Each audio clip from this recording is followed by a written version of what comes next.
D'accord, eh bien très bien, il a bénéficié des largesses du pouvoir. Qui sait? Eh bien, idem pour Macky Sall. Oui. C'est comme les hommes politiques qui se milliardisent. C'est comme ça que ça se passe pour certains. Les hommes politiques. C'est ça la particularité de notre classe politique. On a une classe politique très riche. C'est ça. Mais qu'on soit du pouvoir ou de l'opposition. Ouais. Mais c'est pour ça que même dans l'opposition, quand ils sont plus au pouvoir, ils sont capables de vivre autant super confortablement. Et c'est ça qui n'est pas normal. Donc monsieur Gisken, Malick Gakou lan lay liggéey. Non, je vous demande, Malick Gakou, depuis qu'il n'est dans l'opposition, depuis qu'il n'est plus Premier ministre et qu'il n'est plus à l'AFP, qu'il a créé son parti, de quoi il vit? Fu muy jëlee xaalisam bu fekkoon dafa amoon xaalis avant fan la ko jëlee woon? Quelles sont ces déclarations? Lan la joxe comme participation fiscale ci réew mi? Xam nga aussi il faut qu'on réfléchisse. Lan la jël moom joxe, c'est un exemple hein. Ça aurait pu être Idrissa Seck, ça aurait été Malick Gakou, Mamadou Diop Decroix, lan la joxe comme impôt. Moi je leur demande tous. Abdoul Mbaye, qu'est-ce qu'il a fait comme lan la joxe comme impôt? Je veux savoir. Alioune, Pierre, si tu permets, oui, Alioune, est-ce que également yow à ton niveau tu es, comment dirais-je, mën nga gis une déclaration fiscale? Est-ce que tu es là, am nga suffisamment d'éléments pour voir que telle personne a fait sa déclaration fiscale et autres, ou bien est-ce que tu es dans ces secrets-là, si je peux dire? Mais parce que xam nga lu tax, parce que moi je veux juste parce que tu poses la question lan la ñu def lan la ñu def. Mais boo ma laajee man lan laa def man mun naa la ko wax. boo laajee Ramatoulaye mais Ramatoulaye du ma laaj lan rek. mais est-ce que intéressé wu nga ci ñoom jege leen par exemple pour xool def ay recherches xool ndax ñoom. mais ñaata nga gagné ah non ils vont jamais me le dire Ramatoulaye. Non, ils me le diront jamais. Mais parce que yow da ngay toog ne ñoom defuñu. Mais defuñu ko. waaw mais Idrissa Seck man ma waatal ne Idrissa Seck entre 2003 ak 2020. Idrissa Seck n'a pas travaillé. demul jox xëy liggéey weer dee mu gagné wala at bi dee mu gagné sangam fay ay impôts loolu amul. génne leen ko Malick Gakou idem. Eh bien Malick Gakou je suis moins sûr parce que. Abdoul Mbaye idem. mais Abdoul Mbaye tout ça pour nous dire quoi? mais lan lañu non parce que xam nga aussi il nous faut de la xam nga c'est la politique enfin par l'exemple. Il faut que nous commencions à dire exemple tiré mais wane ñom ñoy kan que ça soit ceux qui sont dans l'opposition ou ceux qui sont au pouvoir parce que j'ai comme l'impression que ça se tourne en bourrique comme ça. Ils s'ardenent comme ça ku nek di def lu ko neex ci réew mi di wane may diw alors que ñom qu'est-ce qu'ils ont apporté pour leur pays lan lañu indil seen réew bo gisee may laaj lolu c'est je dama bëgg xam seen patrimoine yow xam nañ ñaata ngay gagner à l'année mais ñom pourquoi duñ ko xam et pourtant ils ont de l'argent ils ont des 4x4 ils ont des grosses baraques ils partent en classe spéciale ci avion et quand ils veulent et ben ñom fu ñu jëlé xaliss té liggéeyuñu alors xam nga ça existe. Ce sont les parasites de la République, ces gens-là. Ce sont des parasites. Parce qu'ils n'apportent rien et ils prennent tout. Léegi Rama ma ñëw si question bi ma posé Alioune sànq situation bi yow lan nga gis est-ce que Macky dafa am volonté conserver le pouvoir au-delà de 2024 wala boog dafa ne comme que Ousmane Sonko mi ngi may menacé de poursuite man ak sama entourage naa ko écarté mu bañ a bokk si potentiel successeurs yi. En tout cas Pierre, le chef de l'État je pense ba mu nekkee avec la presse le 31 décembre il avait dit que ni du wax ni oui ni non mais pour autant si on a une lecture également de la situation politique il faut dire que en tout cas li ñuy gis ni moi peut-être qu'il se prépare un troisième mandat parce que bu fekkee yow tout adversaire devant toi nga jëm ko écarter mais on ne sait pas à quelle fin soit da ngay dafay préparer pour un troisième mandat mais c'est pas pour liquider un adversaire bon bien que dans cette affaire de Ousmane Sonko certains disent que c'est pas c'est une affaire d'État c'est pas un complot et tout ça mais au finish qu'est-ce qu'on voit chef de l'État en tout cas il n'y aura pas d'adversaire devant moom su fekkee li nga xamante ni procédure bi dem na on ne le souhaite pas Ousmane Sonko ñu inculpé ko pour quoi que ce soit nga xamante ni son casier judiciaire dañ koy day entaché ce sera donc de finir comme les Khalifa Sall et autres su boobaa kan moo nekk au niveau de l'opposition pour tenir tête vraiment au chef de l'État Macky Sall on ne voit pas je dirais un leader de l'opposition d'une certaine posture ñenn ñi nan la ñuy def ils vont en rang dispersé parce que opposition li ñu ci doon xaar mooy ñoom ñëpp ñu former un bloc déjà dans l'affaire Ousmane Sonko c'est des appels ngay dégg mais pour que nga gis benn leader wàcc ci terrain bi ànd ak ces jeunes là gisoo ko fi donc c'est la survie de l'opposition qui se joue. C'est la survie de l'opposition en fait moom la ñu mën a wax instant yi c'est ce qui se joue mais cette opposition il faut qu'elle soit soudée plus que soudée parce que il faut dire que c'est une personne il faut dire assez impressionnante bu nekk seen kanam et qui a tous les pouvoirs qui dispose de tous les pouvoirs. Absolument. Ce sera pas facile et surtout les fonds parce que boo xoolee opposants yu ci bëri tey jii ci yan fonds la ñu mën a jëfandiku lan la ñu mën a am pour nga xamante ni seen campagne dinañ ko mener leurs activités dinañ ko mener et tout donc c'est quelque chose également qui pèse de son poids muy fonds yi nga xamante ni des fonds politiques mais de l'autre côté comme a dit tantôt Alioune Sow on a vu que le chef de l'État également jël na les caciques presque ñoom ñëpp sous sa coupe gis nañu Idrissa Seck foofu foofu donc aujourd'hui Idrissa Seck dañ ko doon teg comme le principal opposant koo xamante ni peut-être mën na def ak Sonko mais Idi a regagné donc Macky Sall aujourd'hui Sonko moo fi nekk te Sonko il a une affaire pendante devant la justice maintenant après Sonko ce sera qui pour justement être le leader de l'opposition qui va être sur cette scène politique-là justement pour représenter l'opposition dans une vraie une force opposante boo xamante ni dina mën a def face au président Macky Sall. En tout cas ce sont des signes yoo xamante ni il se prépare un troisième mandat. On se rappelle le chef de l'État Abdoulaye Wade également moom ba muy perdre le pouvoir bon c'est vrai que ça l'avait surpris un peu mais dafa ne woon nañ ko bàyyi mu égaler ces chantiers. Est-ce que chef de l'État également buggul moom it continuer li nga xamante ni mi ngi koy tàmbali non même bu fekkee ni am na yu bëri yoo xamante ni aussi c'est juste que l'État c'est une continuité du moom moo ko commencé donc gis nañ fi yeneen magistère Wade magistère également des socialistes et tout mais aujourd'hui en tout cas rien ne montre que bon il est dans les dispositions pour am beneen candidature boo xamante ni contre Alioune gis nañu des médias étrangers di ubbi seen journal ak mbirum mi am démb dañu ñëpp ay journalistes lañu ou bien homme de médias xam nañu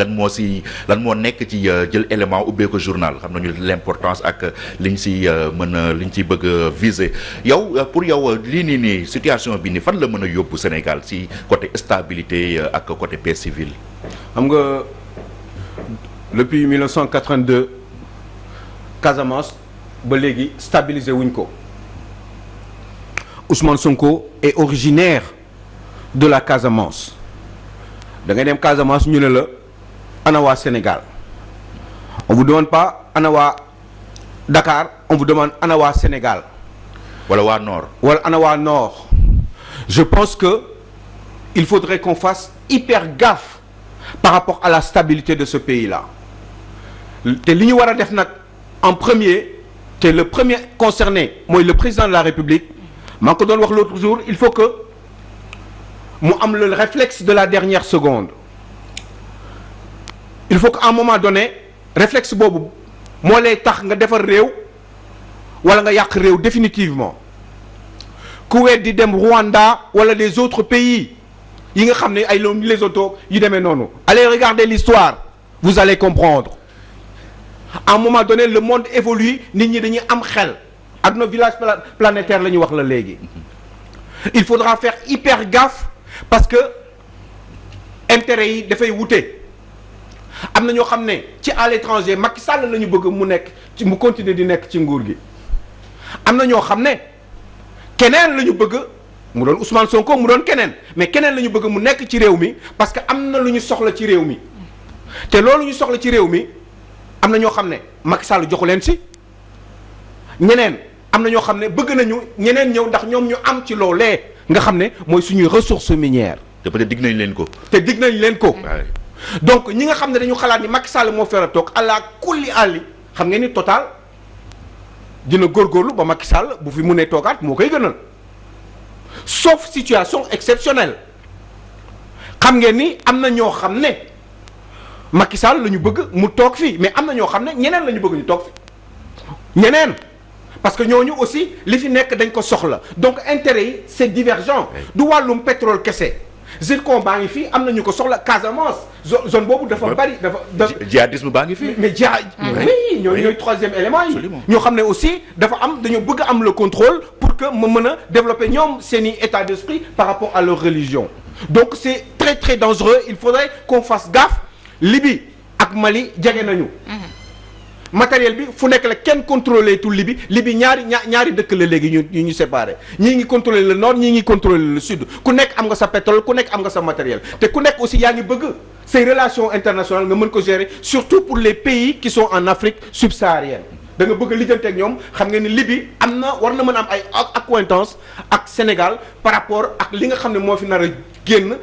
waxuma sax ci pétrole bi kese mais les dérivés du pétrole war nañu mën a liggéeyante ñoom ci seen biir te ñi nekk dans exemple là exemple y en a 36 000 des exemples mais bii exemple Sénégal dañu ko war a xam entre le nord ak le sud bokkatuñu am na ñoo xam ne ñiy contrôler le nord bokkul ak ñiy contrôler le sud donc ça fait que ni intérêt yooyu dafa wute et ça peut être extrêmement dangereux parce que ñooñu dinañ fexe jéem a seet benn monsieur X au Sénégal pour jéem ko éventuellement jàppale pour que mu mën a accéder au pouvoir Les Occidentaux feraient la même chose. Les intérêts de la Russie ne sont pas forcément les intérêts de la France dans ce pays. Les intérêts d'autres pays, certainement américains, ne sont pas forcément les mêmes intérêts que les Français, etc., etc. Plus les pays arabes yi nga xam ne ñoom am na lu ñu bëgg fii te commencé nañu di ubbeeku. Il faut avoir une lecture géopolitique. Mais moi je pense. Pour ne pas déstabiliser notre pays. Mais surtout la position géographique du Sénégal. Sénégal bakkenu àdduna bi la. boo ko xoolee position bi ak nu mu def ak océan Atlantique. c'est foo jëm ci àdduna bi da ngay boo wàccul Sénégal di nga ko romb. Donc ça peut être très dangereux. Ouverture bi baax na ñi ngi wax waxu port yu mag yi pour mën a indi fi les gros cargos pour ñu mën fi jaar ñi ngi wax portu Ndayane ak yi demee noonu parce que ouverture am na parce que ay possibilités am na fii aussi par rapport aux ressources donc accès bi dafay gën a yomb léegi te ku nekk yaa ngi bëgg seet fi sa internet mu nga jëm ci xajal sa bopp pour mën a accéder au Sénégal te ñëpp mënuñu ñëw te comme ñëpp mënuñu ñëw am na ñoo xam ne ku nekk da ngay choisir say partenaires yoo xam ne xalaat nañ bu ñu nekkee ci nguur gi dañu la mën a jàppale par rapport ak yow li nga bëgg.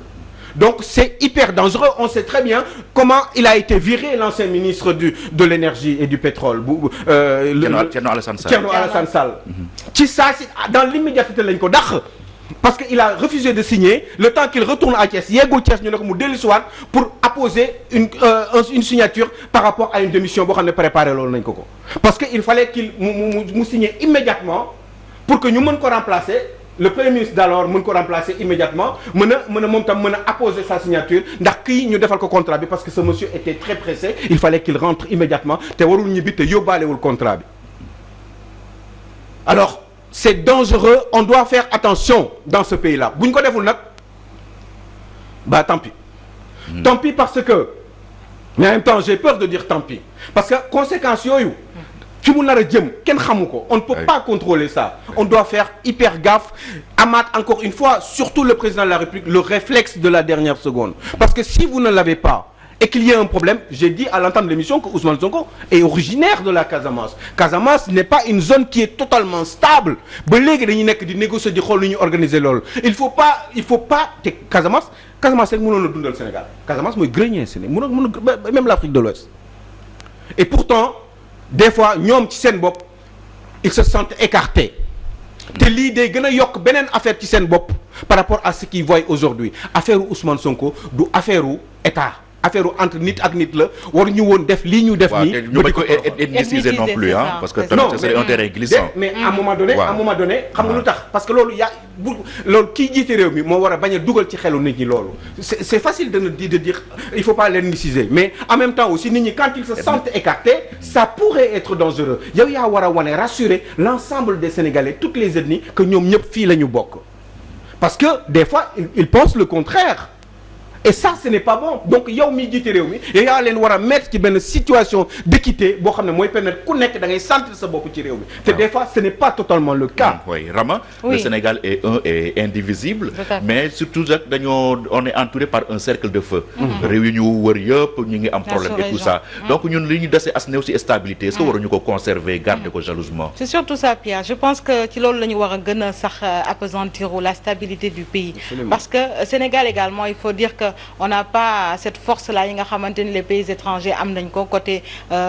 pour vraiment veiller ci stabilité boobu parce que bu ñu fàtte également qu'il y a eu des terroristes on peut dire qui ont séjourné ici da ngay gis ci enquêtes yi nga xamante ni la police les forces de sécurité def nañ ko on voit des terroristes qui ont séjourné Kidira passé inaperçu à cause de cette affaire-là des choses du genre mën nañu indi instabilité fii parce que ci genre manifestation yi également il faut s'attendre à tout c'est des brèches en tout cas yoo xamante ni ça permet à certaines personnes mal intentionnées ñu profitoo ci parce qu'on a vu de tous les pays de la sous-région peut-être que Sénégal on touche du bois que am na une certaine stabilité parce que mën nañu ne population yi fii comme affaire ethnicisme yi ñuy wax je pense que également c'est assez glissant faut pas qu'on aille de ce côté-là ñun ñëpp benn lañu ñun ñëpp je pense quand tu vas chez Alioune Sow il a des parents sérères il a des parents tout couleur il y a également ceux de la Casamance et tout ñun ñëpp benn lañu faut pas également stigmatiser la région de Casamance comme si que elle ne faisait pas partie prenante de la région du Sénégal ñu boole de la capitale sénégalaise ou bien je dirais du pays du Sénégal donc dafa di loo xamante ni c'est assez délicat mais stabilité bi surtout ci la ñu war a appesantir dañuy gis tey jii ñi nga xamante ne xaw na Kolda xaw Kidira xew également dans nos portes ñu frontières au Mali et tout ça ñoo xamante ni séjourné na fi le Sénégal ses forces de sécurité yi combattre le djihadisme ñu gis ay jeunes à travers également les réseaux sociaux yenn manifestations yi donc benn terrain glissant la boo xamante ni il faut pas que ñu poursuivre ci ndax mën na aboutir foo xamante ni dinañ dem benn moment ba nga xamante ni kenn dootu ci amati benn mesure kenn mënatu ci jëlati benn solution. Alors ci manifestation yi également da ngay gis ni c'est pas seulement des sympathisants ou bien des militants de Ousmane Sonko da ngay gis ñeneen ñu ci greffé wu et lu ñuy wax toujours c'est ce genre de manifestation ci la rek yenn esprit aussi dugg commencer surchauffer ñeneen ñi et puis ça va vraiment voilà mu déferlewu mu daal di indi leneen loo xamante ni daal on doit pas vraiment encourager ça lu ci nit mënti def aussi bien que ce soit les médias ak ñu mu mënti def ñu jouer ci aussi un grand rôle d'alerte rôle suivi surtout de sensibilisation et de responsabilité voilà si loolu lay embrayé bu fekkee suñu réalisateur mën nañu jëlal suñu reporter yi nekk fële ci section de recherche ñu dugg dox ñu la situation le temps que ñuy def le dernier tour de table alors Alioune li Rama wax sànq ci foofu lay embrayé mooy CNRA démb ba couverture bi jaxee et tout ça si ngoon si ils ont sorti un communiqué pour parler de couverture irresponsable ils ont même cité des chaînes dont Walfadjri donc ñu cité les trois sax d'ailleurs muy Walf 2STV ak Sen TV cette posture du CNRA on a l'impression que ñoom ils ont une conception plus répressive ou bien même trop répressive de leur mission alors que ñoom seen rôle mooy rôle de régulation nan nga gisee seen communiqué bi dem ak les termes durs yi ñu utiliser à l'endroit de la presse. Vous me demandez, moi je vous dis honnêtement ridicule parce que Walfadjri dafa war a wane li xew ci réew mi li xew ci àdduna bi ci réew aw xama sax réew mais àdduna bi lépp lu fi xew sénégalais dañ ko war a xam donc amuñu lu ñuy critiquer loolu parce que man gisuma ñoom lan comme ni nga ko waxee réflexion rek moo leen tax a jóg amuñu leneen loo xam ne war nañ ko mën a def mais qu'est-ce que Walfadjri a fait finalement wane ay li xew ci dëkk bi loolu mooy problème bi mais qu'est-ce que vous voulez que je vous réponde wane li ñu wane nii li xew ci réew bi loolu kenn war ko warewul moom xam lu war a nekk suñu liggéey mais kon finalement c'est quoi la mooy job bi toog di seetaan mais toog di seetaan quoi il faut nëppal quoi nëppal non déedéet non je suis pas d'accord et je trouve que c'est ridicule voilà maintenant après ils ont qu'à faire ce qu'ils veulent dëkk bi dina avancer par force sénégalais dinañ xam li xew ci réew mi dinañ ko xam cette menace de coupure de signal qui plane également sur nous mais Casamance Ziguinchor dañ couper courant bi yëpp démb dans la matinée Ziguinchor dañu couper courant yi pour gars yi bañ a seetaan télé c'est dégueulasse. Rama? Yeah, je pense que l'heure n'est pas aux menaces. D'autant plus que Walf, que ça soit Walf TV, Sen TV ak 2S, ce sont des personnes responsables ñoo fay liggéey. Des gens yoo xamante ne xam nañu ce qu'ils doivent faire suivant l'éthique et la déontologie. Donc je pense que CNRA est passé à côté. Côté boobu, vraiment, il est passé à côté. On s'attendait à autre chose, mais pas à ay menaces ou bien retrait de signal également, coupure de signal beeg loolu. On se rappelle avec Abdou Karim Sall, c'était la même chose ba mu jógee woon ñëw Walfadjri pour couper. Mais quoi, on dit on est de la RTP, on est dans un pays démocratique la ñu wax donc il faudrait également que ñu bàyyi population il y a des gens yoo xamante ni dañoo nekk au fin fond des localités ñoo xamante ni mënuñoo am information bi mais attends Walf la ñuy dem déglu xool lan moo xamante ni moo xew te Walf li muy def mooy topp situation pas à pas ak reporters yi nekk les reporters yi nekk ci terrain bi amul lenn lu ñu inventé nous également qui sommes sur les plateaux amul lenn lu dul di rapporter ce que vraiment les reporters ñoom la ñuy avec filtre parce que lu bëri dañ ko filtrer mais bien sûr voilà pour ne pas dire même autocensurer on s'autocensure souvent parce que souvent ñu ngi say images yoo xam ni dañu naan lii c'est pas respectueux c'est pas responsable pour ñu teg ko mais loolu tey ñun les médias classiques bu ñu ko deful mais les réseaux sociaux maintenant voilà vont contourner la difficulté et foofu amul filtre amul dara et justement réseaux sociaux yi la ñu war a wax mais pas les médias classiques yi nga xamante ni ils sont assez responsables quand ce qu'on voit ci réseaux sociaux yi c'est du n'importe quoi mais ana filtre boobu amul ce matin j'ai vu que ni ñi ngi naan ils vont mettre un comité de suivi pour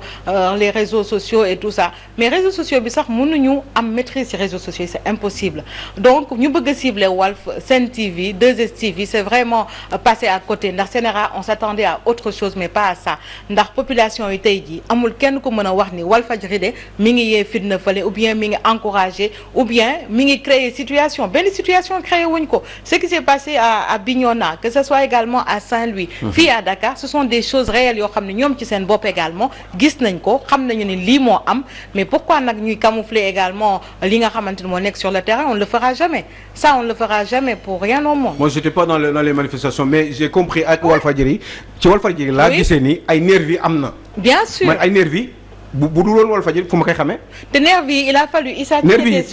sur le terrain mu décrire ñu ne ñu benn pick-up déjà Issa il a été prudent dafa ne benn pick-up li ñu ci gis ay gourdin la ay pompe à gaz ak extincteur il s'est rapproché moom nee na waa ji sax xàmmee na ko ba ne ko finalement ce sont les gars les nervis les marrons du feu comme on les appelle ñoom ñoo fa nekk mujj bi ñoo wàcc ci population bi également yor seen gourdin de mater la population comment se fait-il que dans un état comme le Sénégal également là il faut le dénoncer que des nervis je dirais des personnes ces bodyguards là se substituent à la police alors que les forces de sécurité sont sur le terrain. Il est inadmissible. Qu'est-ce qu'il en pense le CNRA? Justement. Et surtout man je pense que c'est même le contexte qui interpelle un peu Alioune parce que tegle nañ fi 3 ou 4 conseils des ministres yoo xam ni chaque fois président day insister sur la nécessité de réguler les réseaux sociaux. Bi passe beneen bi bu mujj sax mi ngi wax ci programme télé yi ba gars yi naan sax finalement Macky Sall est le directeur de publication maintenant des kii bay di wax si ne presse bi ou bien télé yi dañoo war a sax aider l'État à restaurer l'autorité de l'État. Donc finalement c'est le contexte moom moo tey xel en fait Sénégal bu ñëwee def li di menacer de couper le signal télé. Bon, moi je crois que c'est encore une fois c'est ridicule et que nañu wax lu leen neex mais dëkk bi dafa am yoo xam ne dëkk bi dafa évoluer on n'est plus en 1970 1980 ou 2000 on est en 2020 te adduna bi dafa avancé dañu war di xam exactement comment fonctionne l'État quels sont arcanes pouvoir bi lan moo fa xew li ñuy def lépp lu ñu daan nëbb démb dañu bëgg muy leer ndax Sénégalais bés bu ñuy choisir ñu xam am ay choix yu leer dañ leen war a éclairer. amul ay nëppal nañu wax li fi xew nee naa leen nervi yi ma gis démb eh ben su dul woon wala fu ma koy xamee j'aurais jamais pu le voir parce que man nekkuma woon ci manifestation yi alors léegi qu'est-ce qu'il en pense le président de la République qu'en pensent les autorités de ce pays-là nervi yooyu ñam leen fi il y avait un véhicule du ministère de l'Éducation nationale boo xam ne tu vois nettement l'effigie gis ko nervi yi nekk à bord de ce véhicule-là même si le ministère a fait un communiqué pour démentir que ni loolu d'accord mais loolu oto boobu kan moo ko moom ñoom li ñu waroon def enquêteur li ñu waroon def mooy dem vérifier nervi yi kan moo leen fi indi.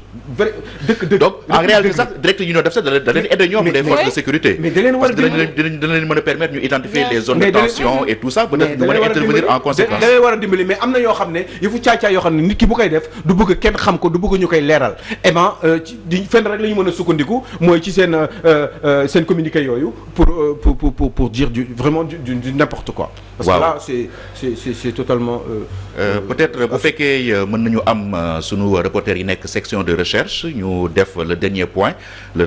avant ñuy tàggoo ci premier plateau bi parce que il y aura une succession de plateaux durant toute la journée tey pour édition spéciale tegtal leen en direct li nga xam ni moo am ci Ndakaaru ak fépp ci Sénégal. Alioune naka nga gisee maintenant les prochaines heures dans l'affaire Ousmane Sonko. Mi ngi dépendre ci Macky Sall. Je pense qu'il la balle est dans son camp. Je crois que la balle est dans son camp et il faudrait qu'il essaie de calmer le jeu parce que c'est lui le père de la nation. Parce que on sait très bien que ni trouble à l'ordre public boobu du Ousmane Sonko qui a été à l'origine de ça. Ousmane Sonko dafa jógoon pour dem ci benn béréb dugg na ci otom toog na fa pendant 1h30 ñu nekk di werante mook les forces publiques mook le préfet en l'occurrence pour ñu seet kii ne ko yoon bi laa jaar kii ne ko yoon ba sa des laa jaar. Pourtant solution amoon na dans les minutes qui suivaient solution amoon na. moo doon ñu fexe ba encadrer ko moom defal ko flèche yóbbu ko mu gis nit ki def bu fekkee ñoo xam lu ñuy def après ñu def ko bu fekkee Ousmane Sonko dafa war a ñibbiwaat mu ñibbiwaat këram loolu yomboon na santoon na yàlla problème boo foon am kooku histoire u 5 minutes la woon da waxtaan. Écoutez monsieur Sonko vous ne pouvez pas passer par là parce que ñun ñoo téye réew mi sécurité mi xam nañ li fi xew on a les renseignements yoon boobu baaxul ci yow man ma ne ko man en tant que nit simple ni man yoon bi laa bëgg a jaar ñu jàkk dégg ñu ne léegi nag comme yow da nga ragal li ngay ragal wala li ngay xalaat ñun dinañ la ko sàmbal quand ñu protéger la yóbbu la ba béréb bi nga bëgg a dem wax gi jeex comme ils ont fait pourquoi ils l'ont fait 5 minutes ils l'ont pas fait 5 minutes après tout de suite bi incident boobu commencé di am ils ont attendu 1h30 ba Sénégal yi seen yaram commencé tàng xale yi bëgg Ousmane Sonko commencé seen yaram ñuy commencé di mer di ñàkk kontaan et niveau yi tension bi di monter eh ben coow am eh ben ñu sànni ko trouble à l'ordre public wax ji jeex parce que sans doute beneen solution amul woon je crois que il faut qu'on arrête cette mauvaise foi là et que le président qui est au-dessus de tout qui est au-dessus justement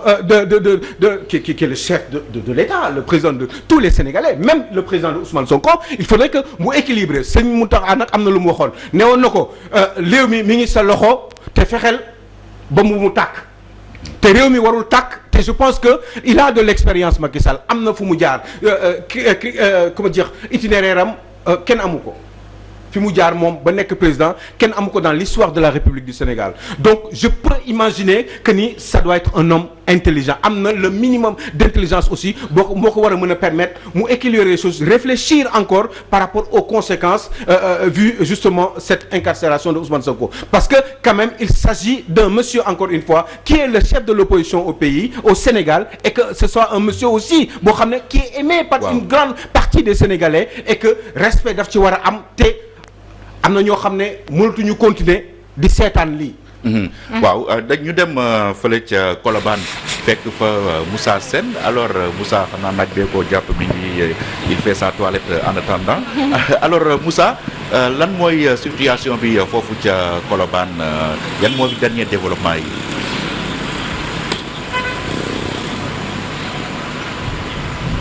waaw Pierre comme niñ ko gisee ni ngeen koy gisee à l'heure actuelle bi may wax ak yéen nii ci Colobane fii nag amul lenn loo xamante ni mën nañ nemmeeku ni par exemple am na loo xamante ni xel mën na jàpp ni situation bi mën na dégénérer parce que y a un calme plat comme ni ma leen ko waxee tout à l'heure et à travers image yi ngeen di gis les gens continuent de vaquer leurs occupations sans gêne ñoom nag ñu ngay wéy di dem fu leen neex di toog jaaykat yi di dérouler seen jaay et tout ça bon tout à l'heure on a essayé de faire le tour jéem a xool capté mais benn militant rek lañ ñëw te moo ñëw vers nous sax parce que dafa gis ñu yor ay suñu matériel après mu naka noonu il nous a rapproché pour dire que où sont les patriotes et après ñu xaw a def benn temps d'attente après moom mu ne ñu n'ayez pas peur ñu ne ko ñun doxuñu ci ay question de ay tristesse wala ay loo xamante ne daf ñuy yëngal parce que instant boobu dafa jàppoon ni que nous sommes moom dafa jàppoon ni que ñun dañoo foog ni moom kii la force de l'ordre la maanaam des enquêteurs ñu ne ko ñun amuñu lu ñuy tiit ndeke moom c'était un sympathisant moom nag li ko taxoon jóg rek mooy dafa ñëwoon pour xool wala boog pour dooleel si ki nga xamante ni moo di Ousmane Sonko foogoon itam aussi ay ñoñam di sympathisant ay militants aussi ñi nga xamante ni ñoo fare ci parti Pastef dafa foogoon ni ñoom tey dañuy xëy ñëw fii mais grande a été la surprise de tous les Sénégalais ñu bëri ñu jàppoon situation bi day gën a tar ni ki lendemain bi ñu jàppee Ousmane Sonko fii moom amul lenn loo xamante ni xel mënees na jàpp ni manifestation dina fi am comme ni ñu leen ko digtale sànq fii moom amul situation bu dégénéré amul rassemblement pour militants yi ak partisans yi ndax nit ñi ñu ngi wéy ci jàmm tout va bien aux alentours de Colobane ak fépp foo xamante ni mooy quartier environnant yi ndax daal lu ñu gis mooy les populations vraiment continuent de vaquer à leurs occupations comme ça se doit quoi Pierre-Edouard Faye. Voilà merci beaucoup Moussa Sène donc moom mu ànd ak Pape Modou ñoo ñuy suivre li nga xam ni moo am foofu ca Colobane ca section de recherche alors Alioune est-ce que calme tey bi c'est quoi est-ce que lassitude la wala boog les gens dañu ne tekk rek peut-être di déglu l'évolution de la situation. Moi je pense que les gens dañu ne tekk di xaar fu wanante di mujjee ak gëtëm. Je crois que comme tey nañ Ousmane Sonko démb c'est démb ci guddi dama jot benn information en réalité Ousmane Sonko dañu prévoiroon defal ko liberté conditionnelle mu dellu këram. Ah bon lan moo changé ci diggante bi. diggante bi dafa am ñu jaxasewaat carte gi le matin bi muy ñëw il était prévu que Ousmane Sonko ñu wax ak moom bàyyi ko mu delluwaat këram waaye mbir mi dafa jaxasoo ñi may waxal ñu ngi may dégg. c'était dans le cadre de l'affaire du viol supposé wala. waaw bi muy ñëw. waaw bi muy ñëw fekk ni trouble à l'ordre public bi kenn yëkkati ko woon. il était convenu que ñu wax ak moom def la même chose que lu ñu def ndaw si Ndeye Khady Ndiaye boobu nekk borom suite beauté. C'était prévu que ça se passe comme ça waaye ci diggante bi mbir yi dafa jaxasoo dinañ ci bind nag. dans les 24 heures. waaw dinañ ci bind. Pierre, je pense est-ce qu'il faut se féliciter d'ailleurs de ce calme-là. Non, il faut surtout avoir peur. Parce que comme on dit parfois une tempête, comme on dit, le calme qui précède la tempête, parce que on nous donne une stratégie de la part de ces manifestants justement. Et n'oublions pas que vendredi déjà ñi nga annoncé benn marche avec les Y'en a marre et autres là. Te gis nañu keroog également point de presse bi ñuy tenir ñii naan nañ leen xaar ba vendredi donc ñeneen di génn pourquoi vendredi allons-y tout de suite nañu wàcc ci terrain bi mais c'est un calme boo xamante ni il faut vraiment avoir peur de cela et je pense que les dispositions seront prises également pour une sécurité